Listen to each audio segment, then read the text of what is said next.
Mother Teresa ಅವರು 1910 ಅಲ್ಬೇರಿಯಾದಲ್ಲಿ ಜನಿಸಿದರು. ಭಾರತದಲ್ಲಿ ನೆಲೆಸಿ ಬಡವರು ಮತ್ತು ಬಡವರ ಸೇವೆಗಾಗಿ ತಮ್ಮ ಜೀವನವನ್ನು ಮುಡಿಪಾಗಿಟ್ಟರು. ಇವರು ಅನಾಥರು, ರೋಗಿಗಳ ಸೇವೆಯನ್ನು ಮಾಡಿದರು. ಇವರಿಗೆ ಶಾಂತಿ ನೊಬೆಲ್ ಪ್ರಶಸ್ತಿ ಅಮೃತಸರದಲ್ಲಿ ಜನಿಸಿದರು.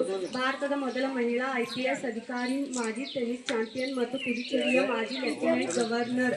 35 ವರ್ಷಗಳ ಕಾಲ ಸೇವೆ ನಂತರ ನಿವೃತ್ತರಾದ ಇವರು ಕಠಿಣ ಪೊಲೀಸ್ ಅಧಿಕಾರಿ, ಸಮಾಜ ಸೇವಕಿ ಮತ್ತು ಲೇಖಕಿಯಾಗಿ ಹೆಸರುವಾಸಿಯಾಗಿದ್ದಾರೆ. ರೇಮಂಡ್ ಮ್ಯಾಗ್ಸೆಸ್ ಪ್ರಶಸ್ತಿ ಪುರಸ್ಕೃತರಾದ ಅವರು ನವಜ್ಯೋತಿ ಮತ್ತು ಇಂಡಿಯಾ ವಿಷನ್ ಫೌಂಡೇಶನ್ ಮೂಲಕ ಸಮಾಜ ಸೇವೆ ಮಾಡಿದ್ದಾರೆ. 1975ರ ಗಣರಾಜ್ಯೋತ್ಸವ ಪರೇಡ್ನಲ್ಲಿ ದೆಹಲಿ ಪೊಲೀಸರ ಎಲ್ಲ ತುಕಡಿಗಳನ್ನು ಮುನ್ನಡೆಸಿದ ಮೊದಲ ಮಹಿಳೆಯಾಗಿದ್ದಾರೆ. 1980ರಲ್ಲಿ ಕಿರಣ್ ಬೇಡಿಯವರು human of the year award ಅನ್ನು ಪಡೆದಿದ್ದಾರೆ.